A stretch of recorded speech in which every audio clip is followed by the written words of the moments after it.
Hey guys, welcome you all. Welcome to the channel English with Chitra Sharma, and the name of the channel is Vardhan Classes, where you can get all the notification of the video related to English literature. Here we are also doing some videos on English literature, but we are also preparing for some another subject like as computer, psychology. I will also start teaching aptitude in some days, within some days. Okay. I have uploaded 2 lectures on computer. Now I am uploaded third lecture on computer. This lecture is both in English and Hindi, bilingual. Okay, I am trying to give you all the knowledge in English also, because when we see our paper, we see the MCQs options are in mostly English language. So be with us and try to learn in English, because there are the option always written in English and near about English. Okay. Uh, let's get started lecture. Computer, हमारा computer का विकास क्रम कब शुरू होता है? 3000 साल पुराना है. ओके. इन्होंने बताने की कोशिश की है जो कंप्यूटर का विकास क्रम है ना, जो 3000 वर्ष पुराना है. चीन ने सबसे पहले गणना यंत्र अबेकस का आविष्कार किया. सबसे पहले किसका आविष्कार किया? अबेकस. ओके. अबेकस जो हम क्लासेस लगाते हैं ना आजकल, हमें ये चीज़ पता है भी, अबेकस की क्लासेस स्टूडेंट्स को हम अपने बच्चों को भी लगवाते हैं. तो देखो, ये चीन ने सबसे पहले स्टार्ट किया था ये गणना के लिए. ओके. कैलकुलेशन के लिए. गणना मीन्स कैलकुलेशन. यह एक यांत्रिक डिवाइस है. ओके. इसमें क्या होता है? यांत्रिक डिवाइस है. 17वीं शताब्दी में फ्रांस के गणितज्ञ ब्लेज पास्कल ने एक यांत्रिक अंकीय गणना यंत्र सन 1665 में विकसित किया. तो जो हमारे फ्रांस के थे ना गणितज्ञ ब्लेज पास्कल, इन्होंने एक यंत्र तैयार किया जिसको किस में तैयार किया? 1645 ईस्वी में. इस मशीन को एडिंग मशीन कहा गया है. देखो, एडिंग मशीन कहा गया. किसने बनाया था? गणितज्ञ. कौन से? फ्रांस के थे. ब्लेज पास्कल ने किया था.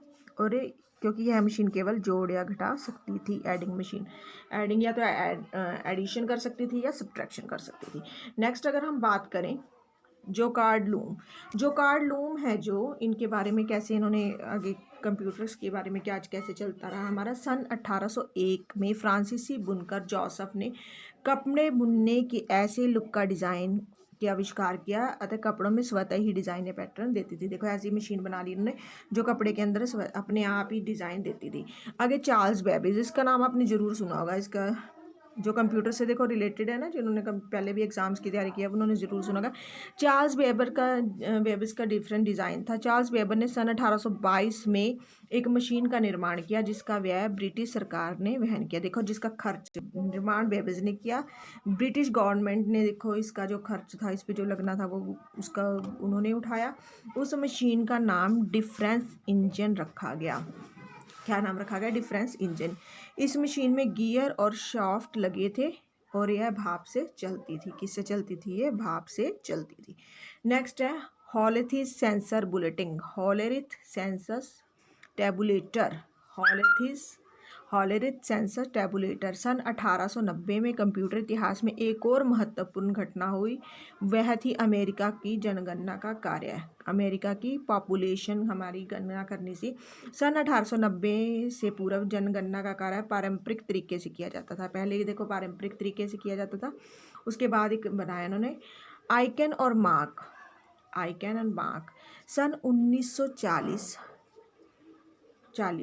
अपने शिखर पर पहुंच चुकी थी. IBM के 4 शीर्ष इंजीनियरों व हार्वर्ड आइकन ने सन 1944 में एक मशीन को विकसित किया और उसका आधिकारिक नाम ऑटोमेटिक सीक्वी कंट्रोल्ड कैलकुलेटर रखा गया. देखो, इसका क्या नाम रखा गया? इसका आधिकारिक नाम ऑटोमेटिक सीक्वेंस कंट्रोल कैलकुलेटर, ये इसका नाम रखा गया.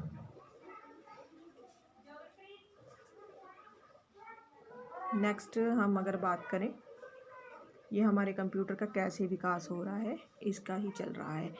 नेक्स्ट हमारा जो है कंप्यूटर की ABC.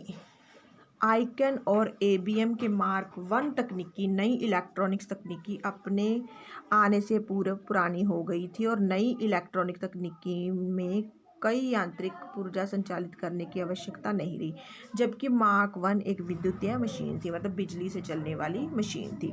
द ENIAC 1943 to 46 रहा। इस कंप्यूटर का पूरा नाम है electronic numerical integrated and computer. इसका विकास आर्मी के लिए किया गया। द EDVAC जो कि 1946 to 52 रहा। इसका पूरा नाम electronic discrete variable automatic computer था और यह पहला डिजिटल कंप्यूटर था। द EDSAC 1947 to 49 इसका पूरा नाम electronic delay storage automatic computer था। यह पहला कंप्यूटर था जिस पर प्रोग्राम को रन किया जाता था। द UNIVAC 1951 इसका पूरा नाम था यूनिवर्सल ऑटोमेटिक कंप्यूटर। यह पहला डिजिटल कंप्यूटर था और यह व्यापार में प्रयोग होने वाला कंप्यूटर था। अबैकस, इसको हम आजकल गणना के लिए बच्चों को ट्यूशन्स वगैरह भी देते हैं। ये सबसे पहला और सबसे सरल यंत्र है। इसका प्रयोग गणन कार्यों की सहायता के लिए किया जाता था। आधुनिक शोधों के अनुसार ली काई चैन को इसके आविष्कार माना जाता है। अबैकस लकड़ी का वह आयताकार ढांचा होता है जिसके अंदर तारों का एक फ्रेम लगा होता है। ये आपको पता होगा, अपने बच्चों को भी हमें जो इक्विपमेंट्स दिए जाते हैं वो दिए जाते हैं। आ गया नेपियर बोन्स। नेपियर बोन्स का आविष्कार स्कॉटलैंड के गणितज्ञ जॉन नेपियर ने किया था। इसकी सहायता से गुणा करने की प्रक्रिया को अत्यंत शीघ्रतापूर्वक बहुत जल्दी से किया गया। नेपियर बोन्स में कुल 10 आयताकार पट्टियाँ होती हैं, ओके, जिनका क्रमशः 0 से 9 तक के पहाड़े में लिखा जाता है। आगे स्लाइड रूल। स्लाइड रूल है जो हमारा स्लाइड रूल जर्मनी के गणितज्ञ विलियम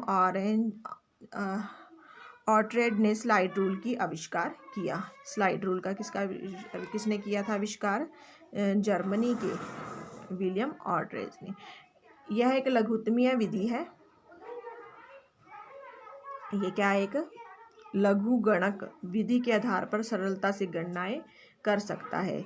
इसमें 2 विशेष प्रकार की चिन्हित पट्टियां होती हैं जिन्हें बराबर में रखकर आगे पीछे सरका कर लघु गुणक की क्रिया की जाती है। 20वीं शताब्दी के 8वें दशक में इलेक्ट्रॉनिक पॉकेट कैलकुलेटर के अस्तित्व में आने से पहले इसका प्रयोग होता था। पास्कल गणना यंत्र। फ्रांस के गणितज्ञ ब्लेज पास्कल ने इस यंत्रीय गणितज्ञ का आविष्कार किया।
जिसकी अगर हम बात करें, पास्कल का गणना यंत्र की बात कर रहे थे हम, तो पास्कल का गणना यंत्र है, इसकी किसने आविष्कार किया था? ब्लेज पास्कल ने किया था।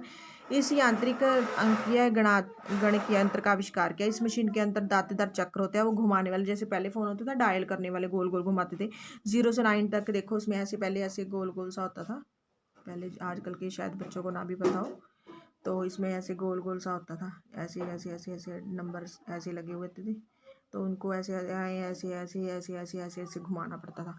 वो वाली बात हो रही है उसकी, ये भी ये होते थे ये पास्कल वाले में, ओके। और इसमें होते थे संख्याएं अंकित होते थे 0 to 9। लेबनीज का यांत्रिक कैलकुलेटर। जर्मन गणितज्ञ गॉटफ्रेड वान लेबनीज ने इस यंत्र का आविष्कार किया। इस मशीन को लेबनीज की रुकरिंग मशीन भी कहा जाता है। ये मशीन आज भी कार व स्कूटर में स्पीडोमीटर के तौर पे प्रयुक्त होती है। नेक्स्ट हम है क्षमता पे आधारित कंप्यूटर के प्रकार। पहले कंप्यूटर की जनरेशन, मतलब जैसे जैसे कंप्यूटर देखो आते गए, अब कंप्यूटर में क्षमता कितनी है, देखो हमारे अंदर कैपेसिटी कैपेसिटी की बात हो रही है इसमें, कैपेसिटी कितनी है। तो अगर हम कैपेसिटी की बात करें तो कैपेसिटी में है जनरल पर्पस कंप्यूटर, इसमें सामान्य कार्य किए जाते हैं। इसका प्रयोग घरों में, दुकानों में किया जाता है। स्पेशल पर्पस पर कंप्यूटर, यह कंप्यूटर विशेष कार्य के लिए तैयार किए जाते हैं। इनका प्रयोग निम्न क्षेत्रों में किया जाता है, जैसे मौसम, कृषि विज्ञान, युद्ध, अंतरिक्ष आदि विज्ञान में। आकार व कार्य के आधार पर कंप्यूटर के प्रकार, देखो आकार के आधार पर, जैसे जैसे आजकल तो बहुत छोटे छोटे कंप्यूटर भी आ गए हैं। पहले आ गया माइक्रो कंप्यूटर। यह कंप्यूटर आकार में छोटे होते हैं। इन कंप्यूटर का विकास 1970 के दशक में हुआ था। इन कंप्यूटरों में माइक्रो प्रोसेसर का प्रयोग होता है। कौन सा प्रकार माइक्रो कंप्यूटर है? माइक्रो प्रोसेसर है। इन कंप्यूटर को पीसी भी कहा जाता है। पीसी को निम्न भागों में बांटा गया है। कौन कौन से भाग है हमारे जो उनको बांटा गया है? तो हमारा है desktop computer, laptop computer, palm top computer, notebook computer, tablet. Desktop, laptop, इन सब के बारे में आपको पता होगा, बताने की ज़्यादा जरूरत नहीं है। Desktop, laptop, palm top, notebook, tablet. Desktop computer वे कंप्यूटर होते हैं जिनको टेबल पर रखकर चलाया जाता है। लैपटॉप यह साइज में बहुत छोटे हैं। इन कंप्यूटरों को एक स्थान से दूसरे स्थान पर हम आसानी से लेकर जा सकते हैं। ओके, और ये लेके जा सकते हैं। इनमें पावर के लिए बैटरी का प्रयोग किया जाता है। पाम टॉप कंप्यूटर या कंप्यूटर लैपटॉप कंप्यूटर से भी छोटे होते हैं। इसे हथेली पे रखकर चलाया जाता है। इनका कार्य करने की क्षमता लैपटॉप से थोड़ी कम होती है। ओके, नेक्स्ट हम अगर बात करें तो नोटबुक है तो नोटबुक जैसा होगा। नोटबुक कंप्यूटर लैपटॉप कंप्यूटर के समान ही होते हैं। टैबलेट कंप्यूटर, यह कंप्यूटर बहुत ही छोटे कंप्यूटर होते हैं। ये मोबाइल से थोड़े बड़े होते हैं। ये टच स्क्रीन होती है। नेक्स्ट है वर्क स्टेशन कंप्यूटर। ये हमारी पहले कंप्यूटर की जो जनरेशन चल रही है ना, स्पेशल पर्पज़ कंप्यूटर चल रहे हैं जो, और आकार के आधार पर उनके चल रहे हैं। अब हमारे नेक्स्ट आ गए जनरल पर्पज़ कंप्यूटर के अंडर आ गए। अब हमारे वर्क स्टेशन कंप्यूटर आ गए। वर्क स्टेशन कंप्यूटर का प्रयोग छोटे व्यापार में सर्वर के रूप में किया जाता है। इसका कार्य करने की क्षमता माइक्रो कंप्यूटर की अपेक्षा ज़्यादा होती है। मिनी कंप्यूटर, ये वे कंप्यूटर बड़ी बड़ी कंपनियां और सरकारी ऑफिस में सर्वर कंप्यूटर के कार्य के लिए प्रयोग किए जाते हैं। PDP-8 फर्स्ट मिनी कंप्यूटर है। PDP-8 फर्स्ट मिनी कंप्यूटर है जिसका विकास 1965 में किया गया। DCE कंपनी ने बनाया। DCE का पूरा नाम है डिजिटल इक्विपमेंट कॉरपोरेशन। नेक्स्ट आ गया मेन फ्रेम कंप्यूटर। ये वे कंप्यूटर होते हैं जो बड़ी बड़ी कंपनियों व सरकारी ऑफिस में सर्वर कंप्यूटर के कार्य के लिए प्रयोग किए जाते हैं। ये कंप्यूटर छोटे छोटे फ्रेम से बने होते हैं। इन कंप्यूटर्स में माइक्रो कंप्यूटर का प्रयोग के तौर पर किया जाता है। कुछ मेन कंप्यूटर हैं जो कि IBM 4381, ICL 39, CDC Cybers, ETC। Super computer विशेष प्रकार के कंप्यूटर होते हैं। इनका निर्माण विशेष कार्य के लिए किया जाता है। ये दुनिया के सबसे तेज और बड़े कंप्यूटर होते हैं। इन भारत में सबसे पहला सुपर कंप्यूटर परम है। नवीनतम सुपर कंप्यूटर जो हमारा परम है, कंप्यूटर परम 10,000 है। विश्व का सुपर कंप्यूटर गे-1 है। इसे CDEC ने बनाया। सबसे विश्व का सुपर कंप्यूटर कौन है? गे-1 किसने बनाया? CDEC ने बनाया। सुपर कंप्यूटर में कार्य निम्नलिखित है। अंतरिक्ष यात्रा के लिए, मौसम विज्ञान की जानकारी के लिए, युद्ध के लिए। ये हमारे सुपर कंप्यूटर के काम है। नेक्स्ट हमारा अगर बात करें तो जो है कंप्यूटर के सिस्टम के घटक कौन कौन से हैं। हमारे जो कंप्यूटर के सिस्टम है, ये तो आपको इतना पता होगा, आजकल के बच्चों को ये तो नॉर्मली है, फ़ोन में भी ये सब कुछ होता है। देखो कंप्यूटर सिस्टम के 4 घटक है निम्नलिखित। इनपुट, आउटपुट, प्रोसेस, मेमोरी, ये 4 घटक होते हैं। इनपुट डिवाइसेस मानवीय निर्देशों को कंप्यूटर के समझने के योग्य संकेतों में परिवर्तन करने के लिए जिन युक्तियों का प्रयोग किया जाता है। जो हम जो भी कुछ डाटा करना चाहते हैं, जो भी लिखते हैं तो वो कीबोर्ड थ्रू लिखते हैं। उनको साइंस में संकेतों मतलब साइंस में कन्वर्ट करने के लिए जिन मशीन्स का प्रयोग होता है उनको कहते हैं इनपुट, जैसे कीबोर्ड और माउस। CPU का कार्य दिए गए डाटा प्रोसेस उसमें आउटपुट रूप में सूचनाएं परिमाण देना है। CPU मुख्य 3 भागों में बटा होता है। जो हमारा CPU है वो कौन सा है? Input, control unit, output. Input पहले इनपुट करेंगे, फिर वो कंट्रोल करेगा, फिर वो जो रिजल्ट निकलेगा देगा।